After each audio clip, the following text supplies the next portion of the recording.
This is our training on how to add grades and print progress reports in the grades 3-5 instance.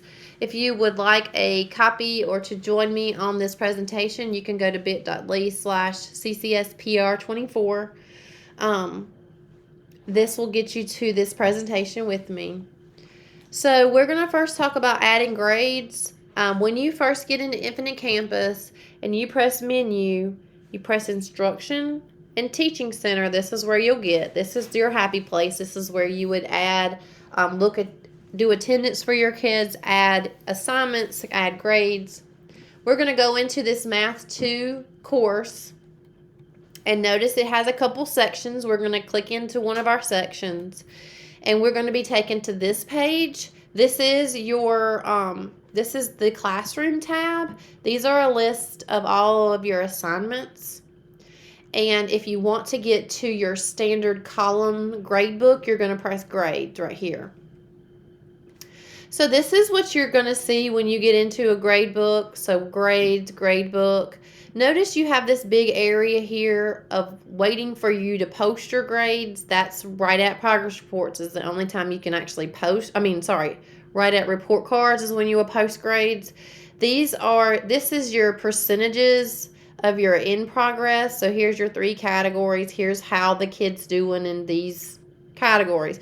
But if all this is in your way and you really just want to get to the good stuff, which is your assignments so you can score them, you can press this right here and shrink these grade totals in like this.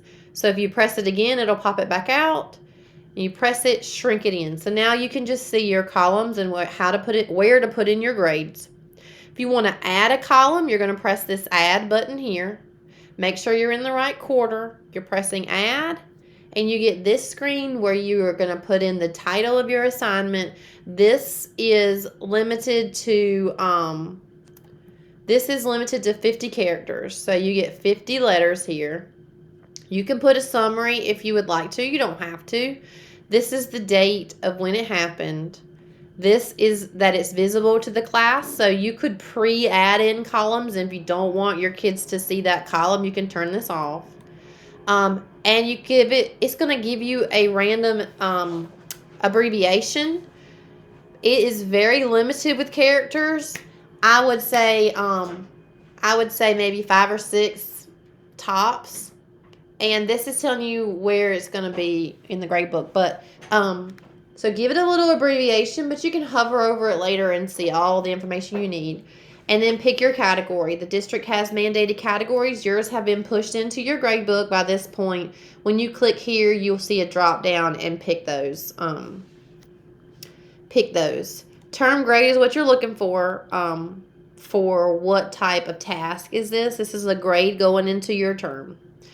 If you teach this subject multiple times a day or you have multiple sections of this subject, and you have this assignment that's going to go into different groups of kids, you can press this save and add sections, and you will see your sections pop up here, and you can choose them to add the activity to. So here it says included sections. So it's going to put this assignment into all 3 of these sections for me to add my grades. That way it's like copying and pasting it for you. So you have added all you need. This is what you're going to have. This is visible to your class. Here's the date. Here's the title. Now you can press score right here and get an area to score. I like to press close. And then I get back to my columns, and here is the column I just added. If you hover over this top area, you're going to see all the details here for that assignment. And this is where you would go down for each of your students and put in a grade. If you wanted to tag the grade, maybe it's missing, maybe it's incomplete, you could use this little icon here, top right on each assignment. You have this expand button. So when you press expand, you are able to put a comment or put a tag. You have 1, 2, 3, 4, 5, 6, 7 tags that you can do per kid per assignment. You can use this fill scores where if everybody got a 100, you can fill the scores, you can fill the comments, you can go ahead and put it in all the holes. And here are what those tags mean. T is for turned in, M is for missing, L is for late, I is for incomplete, CH is for cheated.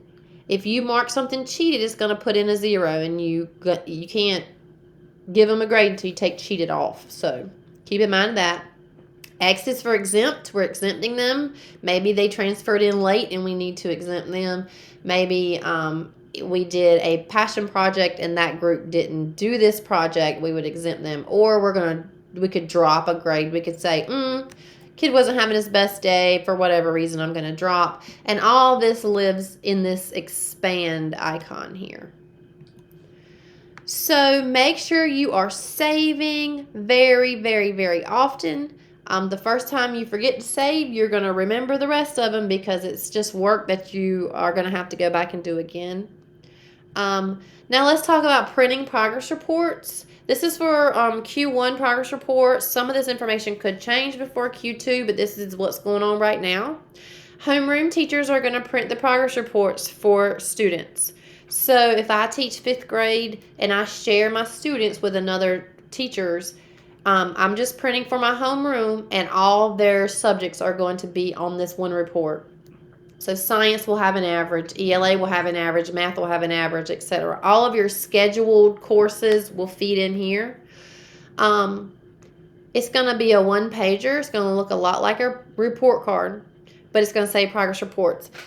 If you get multiple copies, if you go to print your file and you notice that Jim has 4 copies, what that is 1 copy per household that's on his Infinite Campus demographics or on his Infinite Campus information. They do this mostly for separated households, maybe 1 per parent. So if mom and dad have separate houses, mom gets a copy, dad gets a copy. But if you notice more than 2, you can reach out to your data manager and just say, hey, I noticed a lot of copies of progress reports for this child. Will you check their addresses and see if there's some that can be deleted, or households? If you have a student who has a very low grade and you really want to get more information about that child's assignments to the parent or the guardian or the adult, you have some options. This is a local decision, a team-based decision, a school decision, but some ideas. Maybe you just highlight that bad grade and you indicate on the paper that you want the parents to check Infinite Campus for more details. Maybe you print the student summary. That is another report, and there's directions that you're going to see here in a minute. Maybe you print it, though when you print it, it's multiple pages, so that can get, that can start to add up. Or maybe you screenshot the student summary and send it electronically, maybe Remind Dojo, email, whatever type of connections you have. And it may be that you have to print the summary, but just keep in mind that by this point we have communicated the parent portal, and if that's another time that you can plug that parent portal for the parents. So there is information on this slide about how to print a progress report. So let's go into that. When you go in, it is a flyer, so it looks like this. It has all the training information that you need. If you want to get straight to this flyer, you can go to bit.ly/ICPR 2024. And there is a video right here of how to print progress reports. If you do better, pausing or whatever, there's another video if you wanted that. So basically, we're going back to instruction. In our Infinite Campus, we're pressing the menu, we're pressing instruction. And to put in grades, you're doing it in the Teaching Center. But to print a progress report, it is under report card. So under reports, you have report card. So we're clicking that. Then we're going to get to this screen. We are making sure we're in the correct term. So we're making sure that we are in Q1 for this one. If you're in Q2, choose that one. Here's your date ranges. Good to know. We are moving and changing this section to homeroom because remember, we're printing for our homeroom. So we need that list of kids. You're going to see your homeroom students here. We're going to keep them all checked because we're printing for all of them. If you needed to reprint somebody's, this is where you could uncheck some kids and reprint. And here is where you're going to pick your template. you're going to pick the template that's within your range. So if you teach 4th grade, you're going to have 3 through 5 progress report. If you teach K2, you'll have your own. If you teach 6-8, you'll have your own. And then we're going to pick what type of file do we want. Do we want a PDF? You can't edit a PDF, but that's perfect if that's what you want. If you click this arrow, you can generate a Word document. DocX is a Word document. If you click that, then you can edit it and add a little note or whatever you need. Here is more information about how to print a student summary. And remember, homeroom teachers are printing, and this just blurbs about those households. Let's click into this student summary. This is just how to print a student summary. So basically, we're in instruction report student summary. And here's some formatting options. You may need to do this, you may not, but you have this training material. So you'll have everything you need to be able to do this. If you have any more questions, you can start with your data manager. My team is the digital and blended learning team. I'm Chantel Fortescue. You got Connie Wolf and you have Sarah Emmerich. We're here to help you as well. And if there's anything else that you need, please just reach out and let us know.